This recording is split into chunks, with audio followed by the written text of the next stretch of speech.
सरसर से टकराती हुई भीड़, कंधे से कंधा टकराते हुए अपने गंतव्य तक जाते लोग, किसी के सर पर बोरी तो किसी के हाथ में थैला, किसी के हाथ में कपड़ों से भरा बैग तो किसी के हाथ में कोई अन्य सामान।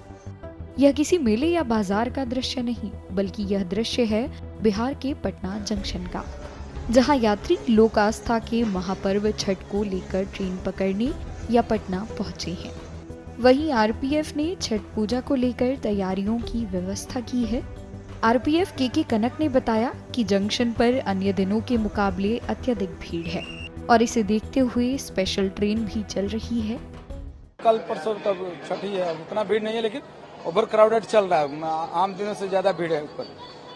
स्पेशल गाड़ियाँ चल रही पड़ रही है लोगों को हटाने में, क्योंकि ओवरब्रिज पे सबसे ज्यादा भीड़ हो जाती है। नहीं, फुट ओवर ब्रिज पे होता क्या है ना कि गाड़ियों का जब भी गाड़ियाँ आती है ओवर क्राउडेड आती हैं और फुट ओवर ब्रिज सीमित होता है।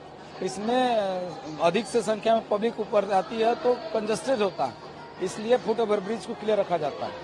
इतनी भीड़ में छठ मनाने बिहार आए एक यात्री ने बताया कि ट्रेन में भीड़ बहुत थी और लोग ट्रेन में जानवर की तरह लोड होकर आ रहे थे।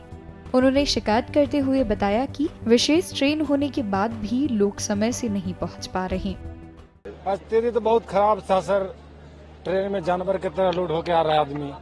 लाइटिंग नहीं, बाथरूम नहीं, खाना कुछ नहीं हो रहा है। स्पेशल ट्रेन दिया मगर आदमी पहुंच नहीं पा रहा है समय पे नहीं। ये भी तो ट्रेन होगी लेट। इसको टाइम है 1:30 बजे, यहाँ पर आ रहा है 3 बजे सर। लेट तो है ही है। छठ कैसे पकड़ाएगा फिर? छठ तो आज एक पर्व खत्म हो गया, 2 दिन बच गया। कदुआ भात तो आज ही नहीं सर। हाँ। एक तो ये पर्व छूट रास्ते में रह गया, अब अगला 2 दिन बच गया। लेकिन कदुआ भात तो आज छूट गया। छूट गया, हाँ। रास्ते में तो पटने थे, कहानी खत्म हो गया सर। एक अन्य यात्री ने बताया कि ट्रेन पूरी तरह से भरी हुई थी और पटना के आने के बाद यह ट्रेन खाली हुई है। पूरा भरा हुआ था, बिल्कुल पूरा भरा हुआ था। यहाँ पटना आते ही खाली हो गई? हाँ, पटना आते ही खाली हुआ है अभी। तो कैसे आना हुआ ये लगभग 14-15 घंटे का सफर? अब चढ़ लेते हैं, माता की कृपा से जब चढ़ जाते हैं तो आ ही जाते हैं। उनकी आपको कृपा सीट मिली थी? हाँ, मिल तो गया था। और लोग कैसे आए? जैसे अब बैठ के आए वैसे ही, जानवर की तरह आया सर। बैठ के आया वैसे। और बाथरूम जाना तो मुश्किल हो जाता था। अब उसको है, लेकिन अब क्या किया जाएगा, आदमी तो आना पड़ता ही है जब चल देता है। भीड़ हाँ, है एकदम, पूरा हाँ, भीड़ है। पूरा भीड़ है।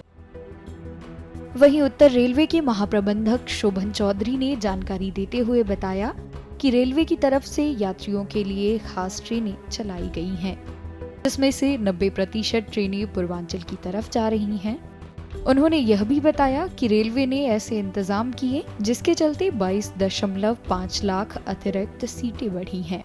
त्योहारों के समय हम लोग ने काफ़ी डिटेल में अरेंजमेंट्स किए थे और पिछले वर्ष की तुलना इस वर्ष करीब 3 गुना ज़्यादा अधिक गाड़ियों की अरेंजमेंट किए गए थे। कुल मिला के हम देखें तो जो हमने एडिशनल 100 से ऊपर गाड़ियाँ चलाई हैं, जिसके फेरे मिला लें तो करीब 800 के ऊपर हो जाते हैं, और कुछ ट्रेन में जिसमें गुंजाइश थी उसमें एडिशनल कोचेज लगाए। इस तरह से हम लोगों ने करीब इस पीरियड में 22.5 लाख एडिशनल सीट्स जनरेट की और ज़्यादातर गाड़ियाँ इसमें 90% गाड़ियाँ पूर्वांचल की तरफ, ईस्टर्न इंडिया की तरफ गए।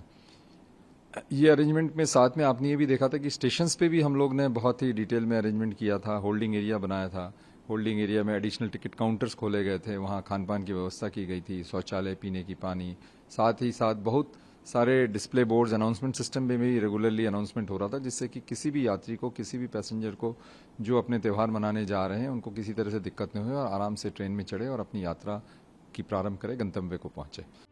एक तरफ जहां चमचमाती नई आधुनिक भारतीय ट्रेन जैसे वंदे भारत, गतिमान, तेजस आदि ट्रेनों को हम किसी पदक की तरह पहनते हैं और उस पर गर्व करते हैं, वहीं ऐसी तस्वीरें बता रही हैं कि अभी भी भारतीय रेलवे को कई हजारों किलोमीटर का सफर और तय करना है, जिससे हम पंक्ति में आखिरी खड़े व्यक्ति तक ऐसी सुविधा दे सकें।